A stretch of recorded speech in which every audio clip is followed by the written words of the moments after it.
And joining me now is France 24's Emerald Maxwell. Emerald, 3 years on, and what, if anything, has changed for women in Iran? Well, Annette, before Mahsa Amini's death, there was already a women's rights movement in Iran, of course, but it was a turning point and the start of a real mass movement called Women, Life, Freedom. And women in Iran today say there has really been a shift since then. But first, a quick reminder of that movement, which is demanding the end of compulsory hijab laws and other forms of discrimination and oppression on women in Iran. At least 552 people were killed during the height of the protests in 2022. And according to government officials, at least 34,000 were arrested during the same period. My colleague at France 24, Bar McCoy, spoke with women in Iran today, who all agreed that although the Islamic Republic laws haven't changed, there is a definite shift in society. Women are much more likely to assert themselves in public, not only by foregoing the hijab or the chador, but also by wearing more immodest clothes generally, t-shirts, skirts, etc. They're more likely to dye their hair, even drive a motorcycle, which is under an unwritten ban in Iran. In short, they're pushing the boundaries in a way that was impossible a few years ago. And of course, this sort of civil disobedience is much more visible in Tehran, but it is also seen in lots of provincial towns across the country. Women are also saying that what has changed are men's attitudes. Whereas before they might get a disapproving or even an inappropriate glance from men, and that today they're much more appropriate. You don't see those looks as much. Everyone is much more used to seeing women with their hair uncovered.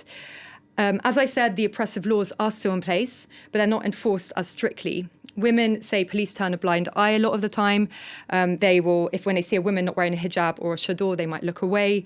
And this more pragmatic approach seems to be coming all the way from the top. Let's take a listen now to the president who spoke about these chador laws a few weeks ago. I believe that by imposing stricter laws, there could be a war in society that I would not be able to contain. In my family, all the women wear a chador, but that doesn't mean that if a woman doesn't wear a chador, she is not a good person. So does this mean, Emerald, that the Iranians' regime effectively is becoming more permissive? Well, it's important to note that despite that liberal tone that we've heard there from the president, there is still a very ultra-reactive, conservative parliament and regime in place. There is, though, some apprehension, fear about society's reaction, as we heard from the president there, if they enforce the laws as strictly as they did before Mahsa Amini's death. So they're being more pragmatic.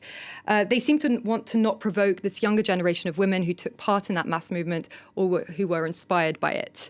And not long ago, the president actually refused to implement a law that had been passed by parliament that would have further restricted women's freedom because he knew that it would create tension in the country.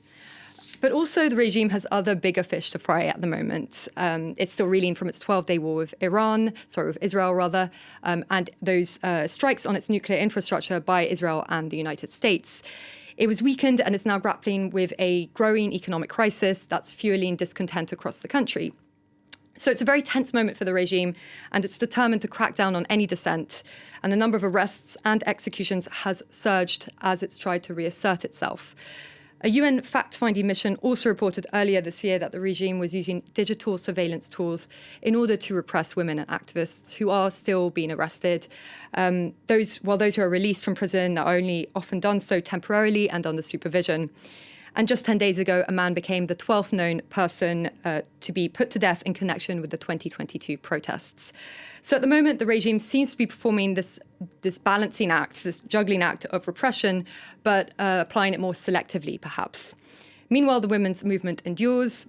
The Iranian NGO Human Rights Activist says it's shifting from the streets into new forms of expression, and today lives in digital spaces and in acts of daily resistance.